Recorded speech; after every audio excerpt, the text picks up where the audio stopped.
Did you know that this year marks the 50th anniversary of Gough Whitlam's dismissal? If you're a migrant or from a migrant family and you're like, who cares? Well, this is why you should care. Because you should never forget history, guys. On the 11th of November 1975, the Governor-General dismisses the Whitlam government. Proclamation, which you have just heard read by the Governor-General's official secretary, was countersigned Malcolm Fraser. Even if you're a new migrant or you just recently memorized the Australian anthem and sang it at the Australian citizenship ceremony, this is the history that you weren't taught. And it's very important that you guys know because history always repeats itself. Because old mate Gough Whitlam, the OG Prime Minister, much respect to him, the same Prime Minister who gave Australia free uni and Medicare, he also on the same note rejected thousands of Vietnamese refugees, including families like mine and also thousands of families like yours who's watching this video right now. Because to quote him in historical context, he once said, quote, "I'm not having these African Vietnamese balts coming into the country," end quote.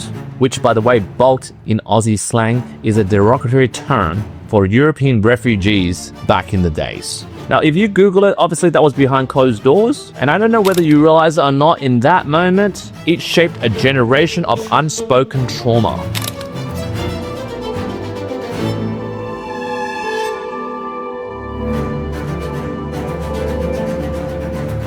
And even if you didn't have to live through it directly, for example, you just arrived or last 10 years you arrived, like, Gough Whitlam, who the heck is that person? But guys, you're watching this video, that sentiment has seeped into the foundation of what we call Australia now. Like, that stuff is in the air. Like, that kind of stuff, I was breathing that in since 1984 when I arrived in Australia. That stuff is already in my nervous system. And this is especially true if you're watching this and you're a migrant and you're like myself, first generation Australian, or for example, you were born here. I'm telling you right now, even when your mum was pregnant with you, that kind of trauma stress is actually seeped into your bones right now. So today in this video, yes, a bit controversial again, Q, to celebrate Gough Whitlam's 50th anniversary dismissal as a Prime Minister, we'll be unpacking today how this political rejection campaign has turned into money trauma in many migrants that came here in the 1900s. Here's what we're going to dive in today.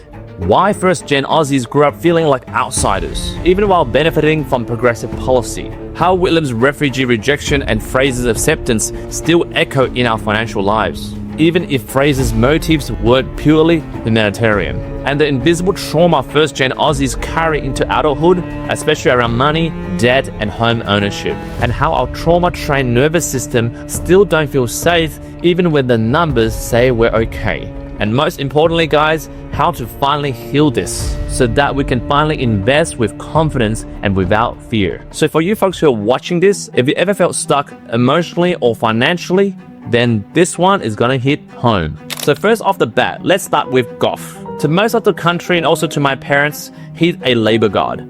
I mean, think about it. 3 uni, universal healthcare, the Racial Discrimination Act. But here's the one part they forgot to talk about, especially in Australian history class. Because when Vietnam fell, guys, and refugees were pleading for safety, Whitlam said no. And it's only his own foreign minister back then, Don Woolsey, it was only him that urged him to accept him. And back then, behind cabinet doors, Gough flat out refused, and with venom. Like, let that sink in, guys. For those that are watching this that are from refugee families, you know, Vietnam War, whatever war that was related to those who are coming to Australia as a refuge country, this is about us, about our parents, about our families. Like I'm telling you guys, that part of history, that history books don't want to talk about, that doesn't display leadership. That actually displays fear. And it's that kind of decision that creates generations of quiet trauma. Trauma that I'm still experiencing myself. And I don't know whether you know this, but this quiet trauma actually builds up and festers in many of us who are from migrant families. Because most often than not, we were told to be grateful, to be quiet, to not make a single noise. I mean, my parents always say, hey, at least over here, we got free healthcare. Like, you should be grateful, right? And this is the part where I talk about another old mate, Malcolm Fraser. He is actually the Liberal MP who replaced Whitlam after his dismissal. Like, I don't know whether you guys know from history, Labour was the one that swung the door closed for refugee intake. Like the very party that you guys voted into power today, this was their dark past. And it was the Liberal MP, Fraser, that actually opened the door to immigration. And I gotta give credit where credit is worthy. Fraser back then, even against a lot of flack, he didn't care about optics, or maybe he did, but on a service level, it didn't look like he did care. Because under his party's rule, he did welcome the refugees, which is my people, into Australia. I really am thankful. I'm grateful. But it doesn't mean I go back and forget about history and what happened. Because even though I'm kind of grateful about Fraser and my family is grateful for Fraser, I sometimes think Fraser isn't the 100% humanitarian angel that my parents thought he was. Like, I don't know whether you guys know, but he was also aligned with Henry Kissinger. Well, the whole bloody Australian government was aligned with Henry Kissinger when Australia participated in the Vietnam War, right? Like, this is the Henry Kissinger that approved Orange Agent or Agent Orange and the whole, oh, let's invade Vietnam and the Vietnam War, right? Like, let's take a deep sit back and look at what the Vietnam War really is, right? And really look at it from hindsight. It was really less about fighting communism and was really more about propping up the French colonial power back then. Like, I mean, I'm grateful that Fraser allowed my people in, and you can somehow interpret that as a form of compassion. But if you look at it in a different way, maybe it was from guilt. And a lot of you might be scratching your head and go, hey, Q, what? Guilt from what? Guilt from what? We got your people in. Like, be grateful, dude. Maybe it's guilt for Australia's involvement in the murder of millions of our people. And the government back then only extended the humanitarian refugee visa only as a need to clean up the mess it helped create. And yes, I'm grateful. I don't want to sound entitled. I do want to say it did make a difference. But I'm saying we should be clear-eyed about history. For first-gen kids that are in Australia at the moment, like myself, like, I'm just trying to say we aren't risk-averse. We were trained to be risk-averse due to this sort of quiet trauma that is building in the background. Like, what I'm trying to say is we're very excellent at stacking cash, but because of this trauma that is involved in our family and in our nervous system, we're terrible at stacking assets, which I see a lot in migrant-born family clients. Like, this stuff is in our bodies, it's in our DNA. And I'm telling you right now, guys, you don't have to live through war to feel its aftershocks, right? The rejection from Whitlam, and then that side-eye treatment from Fraser's government that we got. Like, that kind of like, oh yeah, we accept you, but then, you know, we really don't want you, but then we feel guilty because sort of like demolished your country, and, you know, you're here, but you're not white. You know, that kind of like guilt, trauma kind of vibe there, that echoed in my Land Rover in 2003, guys. Like, I clearly remember when I was 19, right? 2003, right? Every time I mentioned the word like property or mortgage, or like I saw someone like my boss or my friend who bought a property, right? Very young, early, and I wanted to do the same as well. And when I said this around my parents, like, their whole energy would just shift, right? Tense, nervous, like somehow the government's treatment of them would rip away all this stuff that they got right now. Like, for them, they learned not to trust the system. Because for them, even though they didn't speak English when they came here, they weren't stupid, right? They knew that, yes, okay, well, Fraser welcomed us into the country, but that was only on the premise that OG Gough Whitlam refused us in the first place. And after I struggled through the argument to convince my parents, look, I am doing the right thing. I bought my first property when I was 23. And then when I was 25 to buy my first investment property after my first owner-occupied property, I received another round of fee-based reactions from my parents. Like, they'll be saying, like, oh, why are you buying another property? Like, what are you doing? Like you gotta get this all taken away from the government. Like, why are you doing this? You should just be grateful you're here, keep quiet, work 9 to 5, that's it. They looked me straight into eyes and said to me, son, why the heck are you doing this? And it was at that moment that I realized that was their fear. It wasn't mine.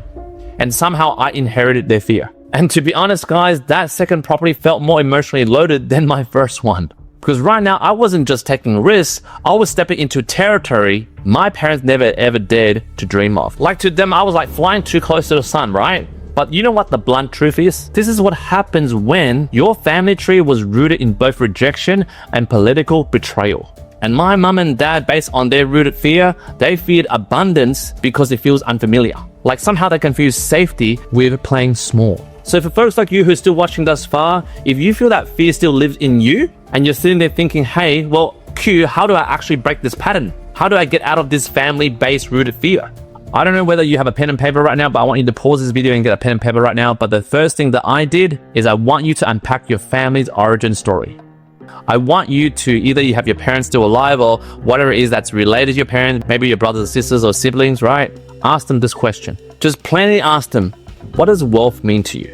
Like, mum and dad, what does wealth mean to you? When I asked my parents that, they said to me, wealth means you just work 9 to 5, get a stable job, you have some savings, and you live until you're 60 years old. Like, write that down, right? And then on a separate column next to that, write down what does wealth mean to you. And back then I was like, yeah, I want to own like, 3 to 4 investment properties. I want to have a lot of savings. I want to have my own business. I want to have yada yada yada, right? Then I want you to then look at these 2 columns, the answers from these columns, right? One from your parents and one from yourself. And just notice the gap between these 2 ideas, right? One is stay safe, stay quiet, and just goddamn save money in your bank account. That's it. The next is have property, accumulate, build wealth, build generational wealth, right? And from that gap, as you can see from this diagram over here, I want you to realize how massive that gap is, right? How far that gap is. I just want you to notice the gap, and I just want you to sit with it, right? Just notice that your parents and you are separate people. Yes, you have the same blood, but you're separate people, right? And I just want you to have that idea rooted in your brain. That's it. It's like a seed. You're planting a seed that there is a difference. There is a gap. That's all I did, right? There is no magical formula, right? Like, I'm not gonna give you a 50-step checklist of what to do. It doesn't exist. Like, there's no get-rich-quick scheme, right?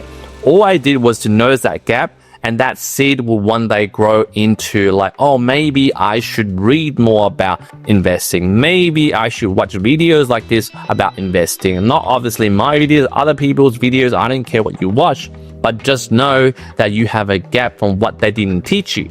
And you just need to fill in that gap, right? But hey guys, again, I want to reiterate that this is a long process. It took me more than 20 to 30 years to heal myself from that childhood trauma, from that generational poverty mindset that my parents passed on to me, right?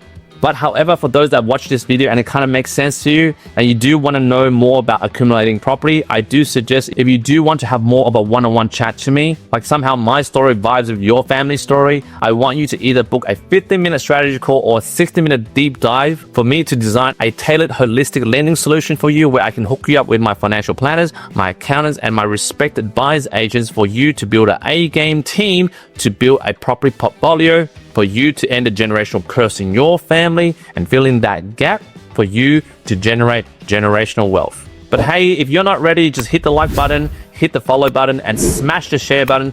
Send it to your migrant mates or whatever. Or even if you're not migrant or you're just relating to this story and you're vibing with the story, just share it with your mates because knowledge is power. And yes, I am controversial, I'm contrarian, but this platform just requires a different story from another perspective.